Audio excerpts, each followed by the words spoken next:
ನಮ್ಮ ಜಿಲ್ಲೆಯ 2 ಕ್ಷೇತ್ರದ ಶಾಸಕರುಗಳಿಗೆ ಸಚಿವ ಸ್ಥಾನ ಅಂತೂ ಸಿಕ್ಕಿಲ್ಲ, ಸಿಗೋದು ಇಲ್ಲ. ಈ ಆಸೆಯನ್ನು ನಾವೇನಕ್ಕೆ ಇಟ್ಕೊಂಡಿದ್ದೀವಿ ಅಂತ ಹೇಳೋದನ್ನೇ ನಾವು ಇವತ್ತು ಪ್ರಶ್ನೆ ಮಾಡಬೇಕಾಗುತ್ತೆ.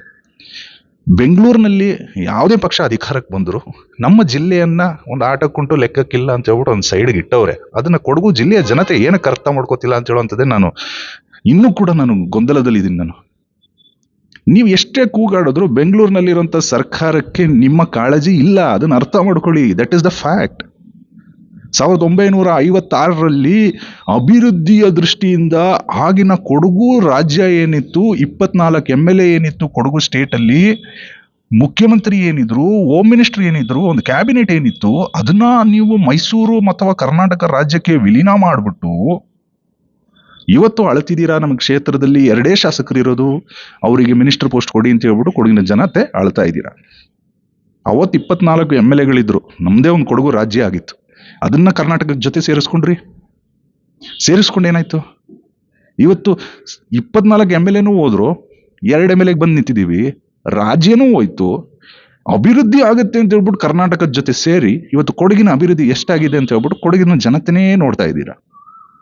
ಇನ್ನೂ ಕೂಡ ನಿಮಗೆ ನಮ್ಮ ಇಲ್ಲಿಯ MLAಗಳಿಗೆ ಕರ್ನಾಟಕ ಸರ್ಕಾರ, ಅದು ಕಾಂಗ್ರೆಸ್ ಇರ್ಬೋದು, ಬಿಜೆಪಿ ಇರ್ಬೋದು, ನಮ್ಮ ಇಲ್ಲಿಯ ಸ್ಥಳೀಯ MLAಗಳನ್ನ ಮಿನಿಸ್ಟರ್ ಮಾಡ್ತಾರೆ ಅಂತ ಹೇಳುವಂತ ಕನಸಿನಲ್ಲಿ ಇದ್ದೀರಲ್ಲ, ಈ ಕನಸಿಂದ ದಯವಿಟ್ಟು ಹೊರಗಡೆ ಬನ್ನಿ.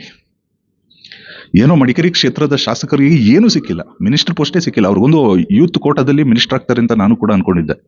ವಿರಾಜಪೇಟೆ ಕ್ಷೇತ್ರದ ಶಾಸಕರನ್ನ ಕ್ಯಾಬಿನೆಟ್ ದರ್ಜೆಯ ಮಿನಿಸ್ಟ್ರಿ ಏನಿದೆ ಅದರಲ್ಲಿ ಕೂರಿಸ್ತಾರೆ ಅಂತ ಅನ್ಕೊಂಡಿದ್ದೆ ನಾನು. ಅವ್ರಿಗೆ ಒಂದು ಮಿನಿಸ್ಟರ್ಶಿಪ್ ಸಿಗುತ್ತೆ ಕನಿಷ್ಠ ಪಕ್ಷ ಅಂತ ಹೇಳ್ಬಿಟ್ಟು ತಿಳ್ಕೊಂಡಿದ್ದೆ, ಅದು ಸಿಗ್ಲಿಲ್ಲ. ಆ ಒಂದು ಡೆಪ್ಯೂಟಿ ಸ್ಪೀಕರ್ ಹುದ್ದೆಗೆ ಅಲ್ಲ ಅವ್ರನ್ನ ಕೂರಿಸಿದ್ದಾರೆ. ನೀವೇ ಅರ್ಥ ಮಾಡ್ಕೊಳ್ಳಿ, ಕೊಡಗಿನ ಜನತೆ ಅರ್ಥ ಮಾಡ್ಕೊಳ್ಳಿ. ನಮಗೆ ಯಾರಿಗೂ ಮಿನಿಸ್ಟರ್ಶಿಪ್ ಕೊಡಲ್ಲ. ಕೊಡಗಿನ ಯಾವುದೇ ವ್ಯಕ್ತಿ ಕರ್ನಾಟಕದ ಮುಖ್ಯಮಂತ್ರಿ ಅಂತೂ ಆಗೋದೇ ಇಲ್ಲ, ಬರ್ದಿಟ್ಕೊಳ್ಳಿ. ಮಿನಿಸ್ಟರ್ ಹೋಗ್ಬಿಡ್ಲಿ, ಮುಖ್ಯಮಂತ್ರಿ ಅಂತೂ ಆಗೋದೇ ಇಲ್ಲ, ಇದು ಬರ್ದ್ಬಿಡಿ. ಕೊಡಗಿನ ಸಮುದಾಯಗಳನ್ನ ಇದು ಅರ್ಥ ಮಾಡ್ಕೊಳ್ಳಿ. 24 MLA ಇದ್ರು, ಇವತ್ತು ಕೊಡಗು ರಾಜ್ಯ ಇದ್ದೀರೇ 24ರಿಂದ 26, 30 MLAಗಳು ಇರ್ತಿದ್ರು. ನಮ್ಮವರೇ, ನಮ್ಮ ಜಿಲ್ಲೆಯಲ್ಲಿ, ನಮ್ದು ರಾಜ್ಯ ಆಗಿರೇ ನಮ್ಮವರೇ CM ಆಗ್ತಿದ್ರು. ಅಲ್ಲಿ ನಮ್ಮ ಜಿಲ್ಲೆಯವರೇ, ಕೊಡಗಿನವರೇ CM ಆಗ್ತಿದ್ರು. ಎಲ್ರಿಗೂ ರಾಜಕೀಯವಾಗಿ ಬೆಳೆಯೋದಕ್ಕೆ ಒಂದು ಪ್ಲಾಟ್ಫಾರ್ಮ್ ಸಿಕ್ತಿತ್ತು.